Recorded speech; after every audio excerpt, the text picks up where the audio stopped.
Ótima tarde de quarta-feira para você. Hoje, no Boletim Legislativo, vamos falar sobre vacinação contra a febre amarela. O governo do estado de São Paulo convoca a população a se imunizar diante do crescente número de casos e mortes provocadas pela doença. Tem ainda os detalhes das novas regras dos planos de saúde, que vão poder alterar a rede hospitalar. E nesta terça-feira, os vereadores se reuniram para a 7ª sessão do ano. E a gente traz agora para você um resumo dos assuntos tratados em plenário. Vários documentos foram apreciados pelos vereadores durante a 7ª sessão do ano. A maior parte, requerimentos e indicações com pedidos diversos como manutenção em espaços públicos, obras de melhorias viárias e tapa-buraco, podas de árvores, além de rondas policiais. Algumas solicitações também cobravam agilidade no atendimento médico para moradores de diversos bairros e informações sobre serviços públicos oferecidos à população. Em plenário, os vereadores também anunciaram a mudança de horário da sessão da próxima quinta-feira, a 8ª do ano, que será realizada a partir das 9 horas da manhã. É a supressão das sessões dos dias 4 e 6 de março, em função do Carnaval. Ainda durante a sessão, o vereador Carlos Abranches propôs a criação de uma frente parlamentar para a proteção do Rio Paraíba do Sul. Em um vídeo, ele destacou a importância do rio para a manutenção do meio ambiente, qualidade de vida e geração de renda, mas alertou sobre os impactos da poluição e descarte irregular de lixo no curso d'água. A frente será composta pelos parlamentares Carlos Abranches, Lino Bispo, Sérgio Camargo, Amélia Naomi, Juliana Fraga, Sena e Fernando Petit. As sessões da Câmara são realizadas todas as terças e quintas, com transmissão ao vivo a partir das 4 horas da tarde. Você pode acompanhar os trabalhos em plenário na íntegra no nosso canal do YouTube. E olha, pouco antes do início da sessão que a gente acabou de ver o balanço, os vereadores das comissões de Justiça e também de Economia se reuniram para analisar o parecer do Tribunal de Contas, que aprovou as contas da Prefeitura de 2022. O repórter João Delfino acompanhou a reunião. A análise das contas da Prefeitura no ano de 2022 foi feita pelas comissões de Economia, Finanças e Orçamento e Justiça, Redação e Direitos Humanos. O parecer favorável dos vereadores Gilson Campos, Zé Luiz, Milton Vieira Filho e Sena se baseou na avaliação do Tribunal de Contas do Estado, que apresentou apontamentos referentes aos gastos e investimentos da Prefeitura. O vereador Zé Luiz, presidente da Comissão de Justiça, Redação e Direitos Humanos, destacou que as observações feitas pelo TCE não comprometem a legitimidade do relatório e são sugestões de melhorias futuras. O Tribunal de Contas, quando ele aprova algumas contas, ele faz algumas ressalvas, as ressalvas foram lidas também. O próprio Ministério Público de Contas também faz as suas ressalvas. A gente se debruça sobre essas ponderações e também ressalvas e também emite o nosso parecer aqui em conjunto. Após o encontro, o presidente da Comissão de Economia, Finanças e Orçamento, o vereador Gilson Campos, destacou a importância do trabalho em conjunto para avaliar as contas do Executivo. É muito importante porque são mais pessoas envolvidas para que não passe somente por uma comissão, mas como a Justiça, ela passa praticamente por todas as comissões, né, por todos os pareceres. A Economia, porque envolve recursos da Prefeitura, então mais do que justo juntar essas duas, que tem esse papel importante de estar fazendo esse parecer que vai de muito encontro com aquilo que a população espera dos seus representantes. A reunião coloca em exercício uma das principais funções de um vereador, o trabalho de fiscalização. O acompanhamento de perto sobre os gastos do Executivo é uma forma de garantir uma boa gestão da Prefeitura para atender às necessidades da população. O vereador ele tem duas funções primordiais, que é apresentar propostas de leis, votar as leis e fiscalizar o Executivo. Então, nós como vereadores aqui da Câmara Municipal temos o dever de cumprir esse regulamento de fiscalizar o prefeito nas suas ações e atos. E o parecer das contas, ele é muito importante porque faz parte do nosso trabalho de fiscalizador. A prestação de contas é um dever constitucional dos órgãos que utilizam, arrecadam e administram o dinheiro público. Com os pareceres favoráveis, o projeto segue para o plenário da Câmara, onde passará pela apreciação de todos os parlamentares. Cada vez mais os organismos de controle precisam exercer esse papel Tribunal de Contas tem um papel nisso, a Câmara Municipal no dia a dia também aqui da sua aplicação do orçamento público anual. Então isso tudo faz com que cada vez mais o recurso, o orçamento público, ele tenha transparência. Diante do crescente número de mortes por febre amarela, o governo do estado de São Paulo convoca a população não vacinada a se imunizar. A meta é atingir 95% de cobertura para evitar o avanço da doença. Em menos de 60 dias, foram 30 casos de febre amarela registrados em primatas no estado de São Paulo. Em todo o ano de 2024, apenas uma notificação foi confirmada. Com tantos casos em pouco tempo, o governo estadual emitiu um alerta sobre a circulação do vírus que pode infectar humanos. Aqui em São José, a Secretaria de Saúde está se mobilizando. Criou uma ação para convocar os moradores que não se vacinaram. A gente faz vacina para as pessoas não adoecerem. Então é importante você ter coberturas vacinais de 95% para você controlar. A gente ainda está longe disso, a gente ainda não está com essa cobertura toda. Então é importante você ter essas ações. A única forma de eu prevenir doenças é com a vacinação. Em humanos, a febre amarela é uma doença grave, que não tem cura. O contágio é feito por um mosquito que pica o macaco infectado e depois transmite a doença ao picar um humano.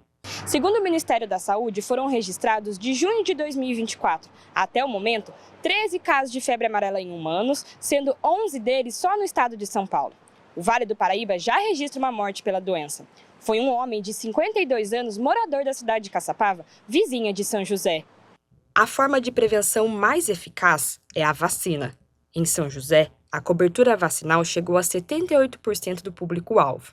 Ainda assim, o número está abaixo do preconizado pelo Ministério da Saúde, que recomenda 95%.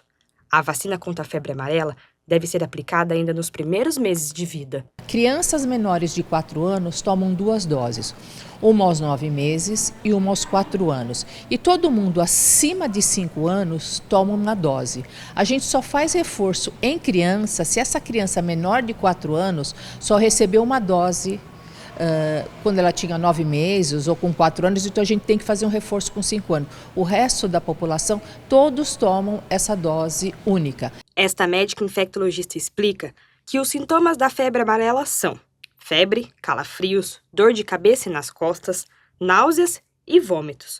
Como os sinais podem ser confundidos com o da dengue, o recomendado é sempre procurar um médico e nunca se automedicar. No comecinho, nos primeiros dias, ela é indistinguível de outras doenças virais, né? Uma das coisas que a gente pode diferenciar é que não é comum ter sintoma respiratório, mas o resto, dor de cabeça, dor no corpo, dor articular e febre alta, todos os casos costumam ter.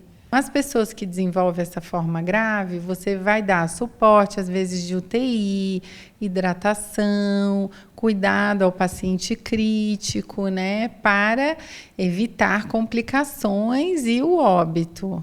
Em São José dos Campos, agentes comunitários de saúde também estão visitando casas e convocando os moradores não imunizados. O distrito de São Francisco Xavier e os bairros Buquirim e Bom Sucesso, na Zona Norte, são áreas prioritárias. Além da vacina, medidas de proteção individual devem ser adotadas, como o uso de repelentes. O uso do repelente é importante quando a gente vai para essas áreas de floresta, né? No nosso dia a dia, porque a gente está lutando, né, contra a endemia de dengue quase todo ano. Então, o uso do repelente, das redes mosquiteiras, principalmente nas crianças que são bebês, que ainda não podem tomar vacina, né? Então, a gente pode botar a rede mosquiteira no berço. Então, essas prevenções contra o mosquito são todas bem-vindas, não só para a febre amarela, mas também para as outras arboviroses. E já estão em vigor as regras para a alteração da rede hospitalar para os planos de saúde. Os beneficiários que se sentirem lesados podem pedir a portabilidade. Vamos entender melhor na reportagem. A Eliana era cliente do mesmo plano de saúde há 20 anos. Mas quando enfrentou dificuldades para agendar consultas e outros procedimentos médicos, optou por trocar de convênio. Você chegava no consultório com a consulta marcada, não atende mais. Agendava o exame, chegava lá, não atende mais. E aí acabou que aqui em São José não tem médico mais que atenda esse plano. E aí você precisa ir para Jacareí. E tudo começou a ficar muito mais difícil. Na troca, ela e a família tiveram acesso a benefícios que foram cortados no plano antigo. E como já eram clientes do plano anterior há muitos anos, conseguiram a portabilidade sem problemas. É que existe um prazo de carência para que os clientes possam começar a usar os serviços de um novo plano de saúde. Quando é portabilidade, você não cumpre carência, né? E aí a gente conseguiu fazer a portabilidade para outro plano de saúde, né? A carência é só para parto, né? Mas não tem nenhuma carência. No geral, a regra é a seguinte: clientes que querem mudar de plano e manter os atendimentos precisam cumprir o prazo de carência, que varia de 1 a 3 anos. Mas agora, uma nova regra da Agência Nacional de Saúde, que passou a valer este ano, pode mudar essa realidade. Com a alteração, se o plano de saúde excluir ou substituir um hospital da rede credenciada, o cliente que se sentir insatisfeito poderá realizar a troca do plano, mesmo sem ter cumprido o tempo mínimo de contrato. É também, a partir de agora, a obrigação das empresas alertar sobre a troca ou substituição de um hospital ou unidade de saúde com pelo menos 30 dias de antecedência. A alteração ela veio justamente para trazer uma segurança jurídica maior para este consumidor que busca mudar de plano em decorrência deste plano que ele está vinculado não ter o tratamento adequado no hospital de sua confiança. A nova regulamentação ainda determina que o plano de saúde não pode retirar o credenciamento de um hospital se a unidade de saúde for responsável por 80% das internações dos beneficiários. E caso haja uma troca ou exclusão, um novo hospital precisa ser designado no mesmo município onde houve a mudança. Quando o hospital ele é descredenciado, o paciente ele perde o acesso aos médicos, ao tratamento e toda a estrutura que ele confiava antes para cuidar da saúde. E, assim, muitas vezes essas mudanças elas vinham ocorrendo sem um aviso prévio ou qualquer explicação clara pelo plano, deixando o beneficiário em uma posição de total vulnerabilidade e sem tempo, assim, até para poder se adaptar. Segundo o governo, o objetivo das novas regras é conferir maior transparência e segurança aos beneficiários de todos os planos de saúde. Quem tem histórias como a da Eliana, que já passou por problemas com convênios médicos, vê a nova determinação da ANS como fundamental. É mais um passo para tornar mais justa a relação entre clientes e plano de saúde. Você está num tratamento, de repente é interrompido, o outro plano te aceitar e dar continuidade ao tratamento. Porque a gente não está falando de papel, de objeto, a gente está falando de vidas, a gente está falando de pessoas, né?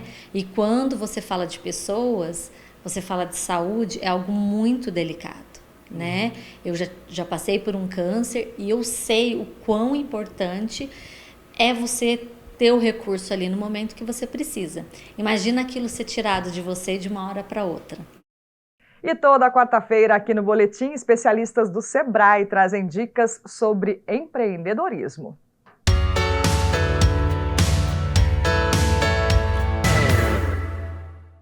Meu nome é Yuri Solano Sirobaba, eu sou analista de negócios sênior no Sebrae e hoje eu quero conversar com vocês sobre como aumentar a sua visibilidade online. Com certeza, a melhor ferramenta hoje para você aumentar a sua visibilidade online são as redes sociais. Você precisa estar nas suas redes sociais, porque hoje as redes sociais não são apenas uma rede de conversa. Você, na rede social, vai ser buscado. Então, a gente chama também a rede social de um buscador, né? Então, se você tem, por exemplo, uma pousada, o seu cliente ele vai te procurar no Google e nas redes sociais. E nas redes sociais, ele vai querer ver depoimentos, fotos, cardápio. Então, você precisa estar na rede social para ser encontrado. Outra dica importante também é você estar no Google. O Google continua sendo a maior ferramenta de busca online. Então, o perfil do Google Meu Negócio, ele é gratuito e nele você consegue colocar horário de funcionamento, o seu site, você consegue colocar fotos, depoimentos. Então, eu diria que essas duas ferramentas são imprescindíveis.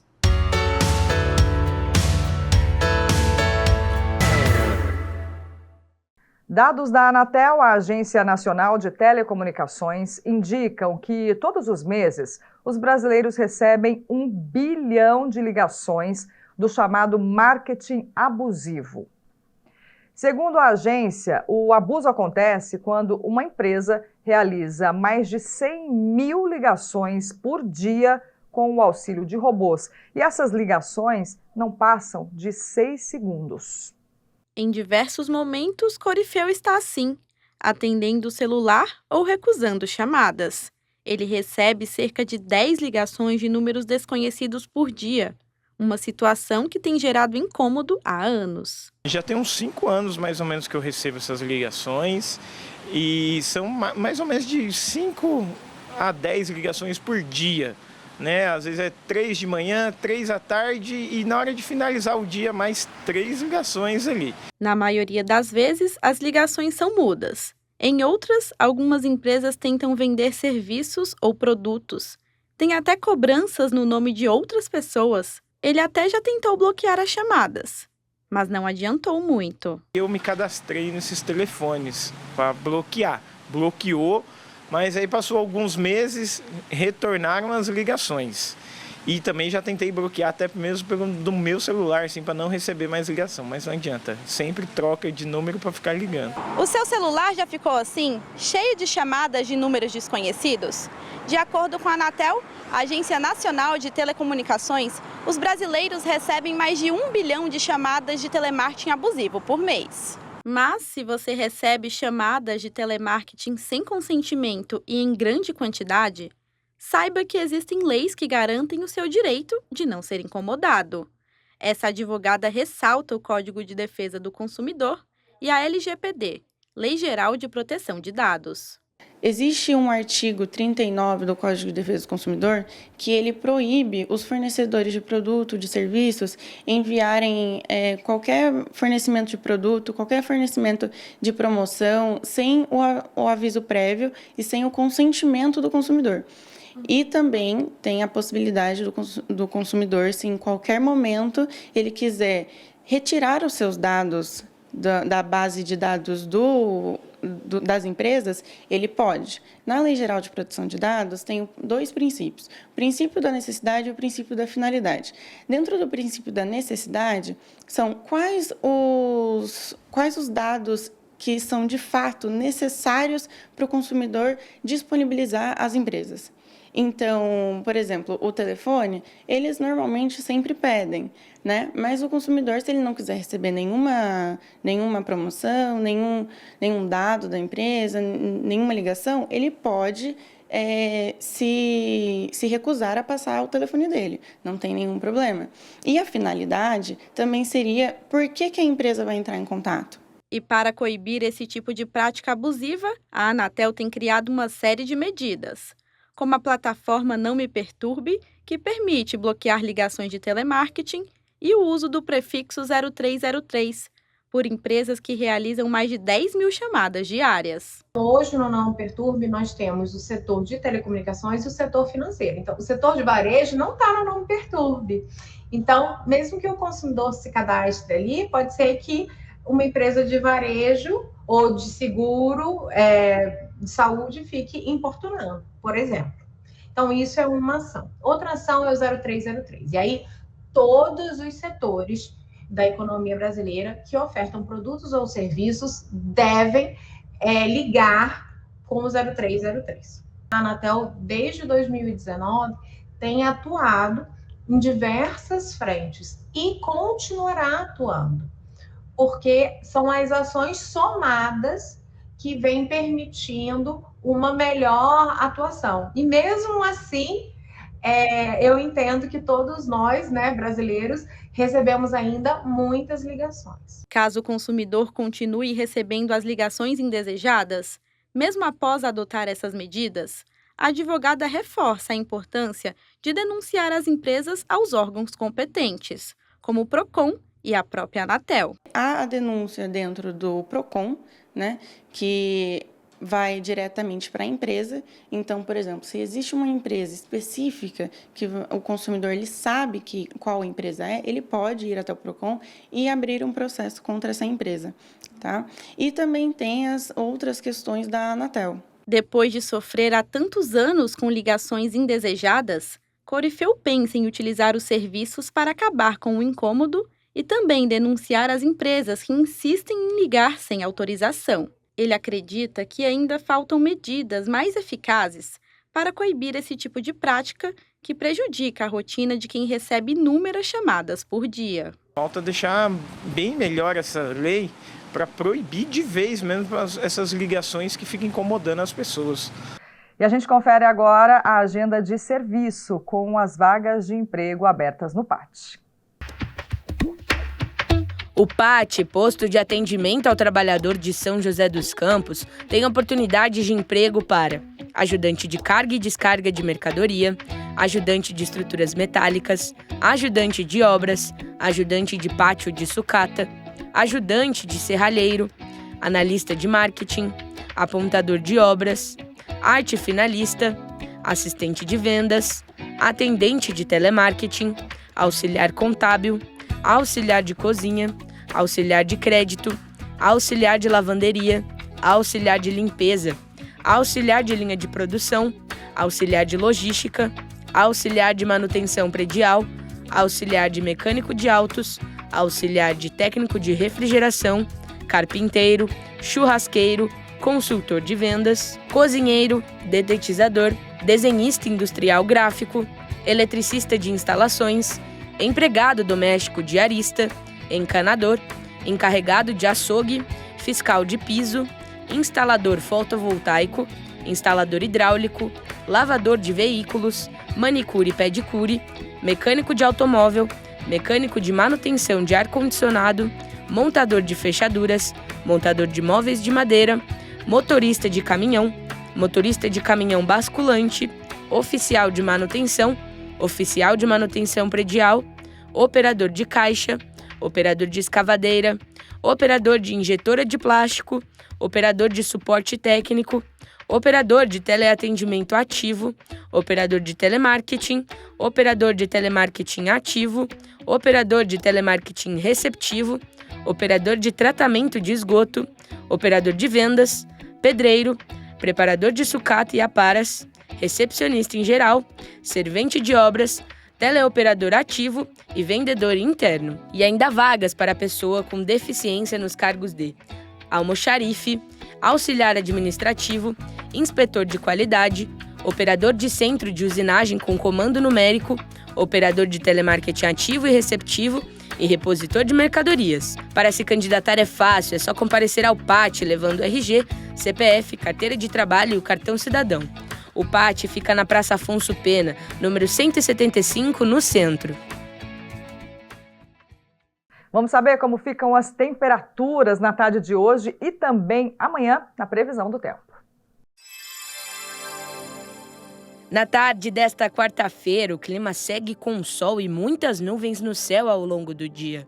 A máxima esperada será de 31, com mínima de 20. Amanhã, quinta-feira, o dia também será de sol, com um aumento de nuvens durante a parte da tarde. À noite, pode chuviscar. A máxima prevista é de 31 e a mínima será de 19. E o Boletim Legislativo fica por aqui. Obrigada pela companhia. As reportagens vão ficar disponíveis no nosso canal do YouTube. Acesse lá a TV Câmara SJC. Amanhã estaremos de volta. Até lá!